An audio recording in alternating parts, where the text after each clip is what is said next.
Another day, another Skylander to review, and from what I've done so far, I've actually gotten a pretty decent amount of videos out, and as I was wondering about who I should cover this time around, a funny little thought would come to my mind. What elements have I not tackled yet? At this point in time, I've only tackled 5 Skylanders of 5 elements: Earth, Magic, Undead, Fire, and of course, Light. So instead of tackling those elements again, I decided to go wandering through the metaphorical waste that I call my Skylanders bin, and I would again stumble across a Skylander that I had actually played pretty recently. Windup. Windup as a Skylander has always been somewhat broken, to the point that many refer to him as one of the best Skylanders of all time. And originally, I wasn't going to cover him at first, even though I said that in this series for the umpteenth time. I wanted to tackle something with a little bit of nuance, as in I wanted a Skylander that has their flaws, because originally, I thought he was one of those rare flawless Skylanders. But then I remembered another aspect of this series. I don't just cover Skylanders on their home turf, and as I was testing him to see how he would do in both Skylanders Superchargers and Trap Team, I would slowly come to the realization that Windup is a Skylander that lives and dies by his mechanics, and to understand what I mean by this, we actually need to talk about him.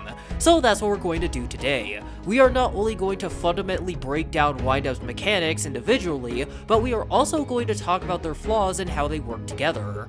So without further ado, let's get going.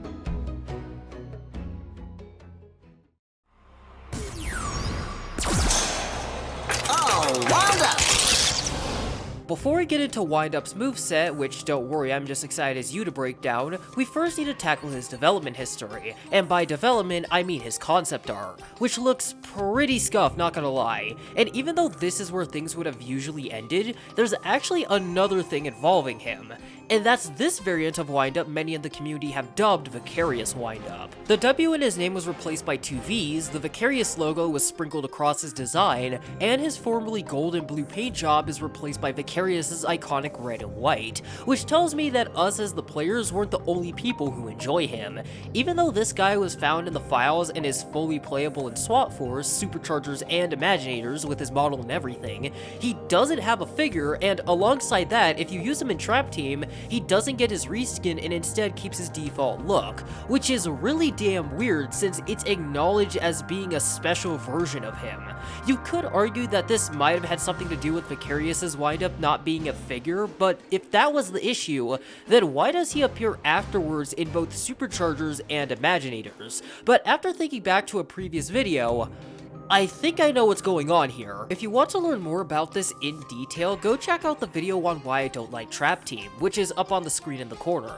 But to sum things up, Toys for Bob switched to Vicarious Vision's game engine for Skylanders Trap Team, and I suspect that Toys for Bob did some corner cutting when making Trap Team. I mean, there's goddamn glitches everywhere, but getting back on track, there's really no reason for TFB to add Vicarious Windup since he actually isn't an official figure, and the only way you can actually access him is if you dig through the files of SWAT Force. But then Vicarious added him back for Superchargers, and since people were aware of him at this point, they just added him into Imaginators as a little Easter egg. I will point out that most of this is just speculation on my end, and we don't exactly know why this is the case since, well, this variant is literally hidden deep within the game files, but we have gone way off course, so let's get back on track. Starting out with Windup's health. Windup starts with 250 health and maxes out at 500 without hats or magical items. So now let's get into his moveset, starting with Short Circuit and Windup, and trust me when I say that we're going to be here for a little bit. Starting with his primary attack, it's a basic close range attack where he snaps his claws forwards, damaging enemies in the process, but it also has the ability to track enemies as well. So think of your primary as a homing attack that can hit an enemy from any direction as long as you are close to them and he is locked onto them. But the more you use the attack, the quicker it drains his Windup status, like most of his other attacks, which is shown by this meter above him. Now, this Windup mechanic not only affects Windup speed depending on how full or empty it is, but it also impacts your attack speed when fully depleted. So if you want to replenish your Windup status, you're going to need your secondary. When you use the secondary attack, which is also called Windup, it will not only refill portions of his meter, but he will also spin around, doing damage and stunning enemies in a 360-degree radius. I would like to inform you that we are not even at his first upgrades yet, and his kit is already ridiculously overpowered. And if you think that this is the end of it, you haven't seen anything yet. There is a reason why I call this thing the Tech Demon. His first upgrade, Overcrank Stabilizer, allows you to rapidly wind yourself up until you fill your meter, and when you press the secondary attack button again, this will trigger Windup's Overclock, which causes him to spin and damage enemies in all directions. Oh, and you can also move during this. This attack will then end in an explosion, either from the meter running out or the player cancelling it. His secondary upgrade, Winding Weapon, not only increases the damage of Windup, but also pulls enemies towards him for easy retaliation. And his third, Spring Shot, unlocks his third attack, which causes him to shoot out a spring that, if it hits an enemy, will launch them into the air. Now, at first you may be thinking that this can't really do much outside of take an enemy out the fight, since it does practically nothing damage-wise, until you realize that Windup's primary tracks upwards and locks them mid-air until they're either defeated or Windup's meter runs out, and even then, it'll still work, meaning if you get the timing right, you can make any enemy affected by gravity a non-threat. And just to remind you, we're not even at his upgrade tree yet. Yes, his last upgrade just increased his primary attack, but my point still stands. This eldritch creature is getting scarier and scarier by the second. Like every other Skylander, his upgrades go down two paths, the first being Winder and the second being Toy Box. So let's start off with Toy Box first and go into Winder second. The first upgrade, Symbols, allows you to hold down the primary attack button to charge up your symbols, and once you let go, he will slam the symbols together multiple times, which damages enemies in front of him, while the second upgrade, Crash Symbols, increases the damage of symbols specifically. And his third upgrade, Toy Gun, allows him to rapid fire suction cups by holding down the third attack button. So with that said and done, let's get into the Winder path, the first upgrade being Windup Punch. By holding down the primary attack button, Windup will charge up a boxing glove, and once you release the button, Windup will shoot out a boxing glove that has pretty good range to it. His second upgrade, Auto Windup, causes him to gain energy for his meter if he takes damage, and his third upgrade, Power Crank, causes you to pull enemies towards you when you overcrank. Now, I personally enjoy Winder over Toy Box because pulling in enemies like that is just ridiculous, but I will admit that both of these paths are really good and they have their own perks to boot. And to wrap things up, for his Soul Gem upgrade, Spring Loaded Crank increases his speed and allows him to passively regenerate energy as he runs, meaning if you find his Soul Gem and upgrade him to his fullest, his one crutch is no longer a crutch. You can just use these attacks as much as you want as long as you run around for a little bit, which most players are going to be doing. So with everything broken down, let's talk about his performance in the games themselves.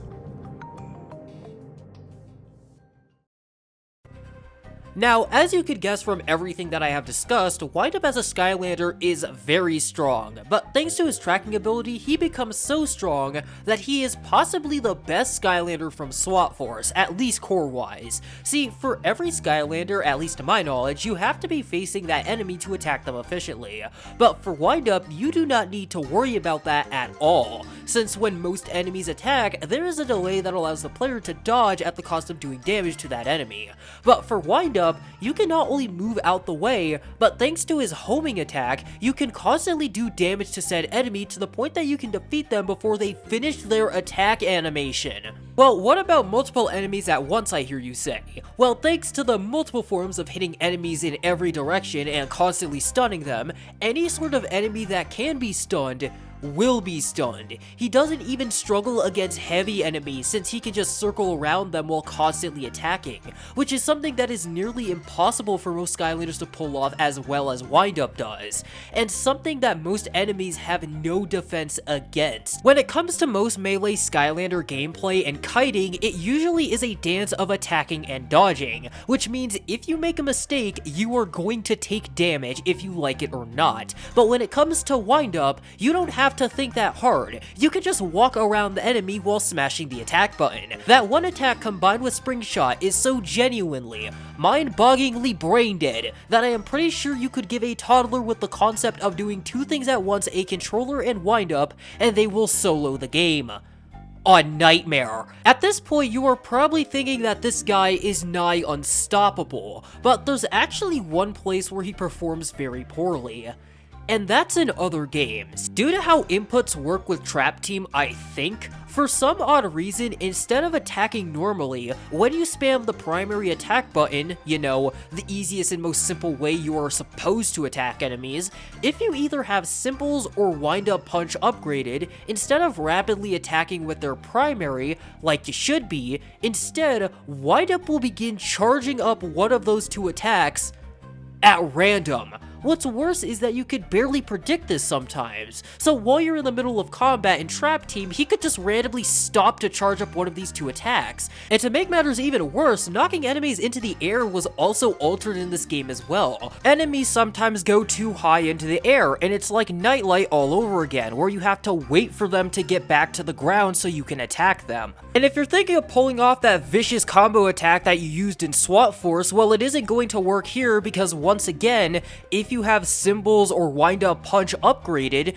he's just gonna stop in the middle of it, which allows them to get back down to the ground. Which means the whole appeal of his third attack, which is the one that is mainly used to combo enemies into the air since its base damage is trash, is significantly hampered as well. This is what I meant earlier when I said that Windup lives or dies by his mechanics. If the stars align like they did in SWAT Force, he will become an almost godlike being that can solo anything. While in Trap Team, where things are altered due to the mechanics of that game itself, he's far worse than he was before, to the point that he becomes unplayable at times. I mean, he's not completely terrible, you can still play as him and get a modicum of success, but it just doesn't feel the same, and a lot of the aspects that made him super fun in SWAT Force are just gone. I'm pretty sure that this is the biggest problem that exists in every single Skylanders game after Giants. A Skylander from a previous game isn't bad because they suck, they're bad because transitioning from one game to another somehow illegally amputates their moveset in some shape or form. But at this point, you're probably wondering if this carries over to Superchargers, and to sum things up, he works the exact same way he does in SWAT Force, which is really damn good because Trap Team was just...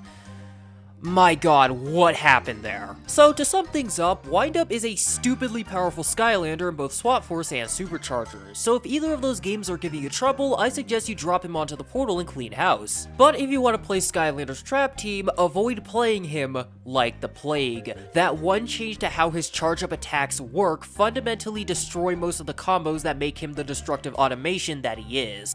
If this was just SWAT Force and Superchargers, Windup would have been the best Skylander of all time, a tiny god hidden under the gears of the more popular tech Skylanders. But once he enters the domain of Trap Team, he is at the brutal mercy of Trap Team's mechanics. So with that being said and done, I would like to thank you all for watching. Like always, hit the subscribe button if you enjoy content like this, share this around so I can grow as a channel, leave some comments down below to make the algorithm happy, check out Return to Skylands, its Discord, and a bunch of other cool stuff down in the description below, hype up the video to let YouTube know that this video is worth sharing, and I will see you all in the next one.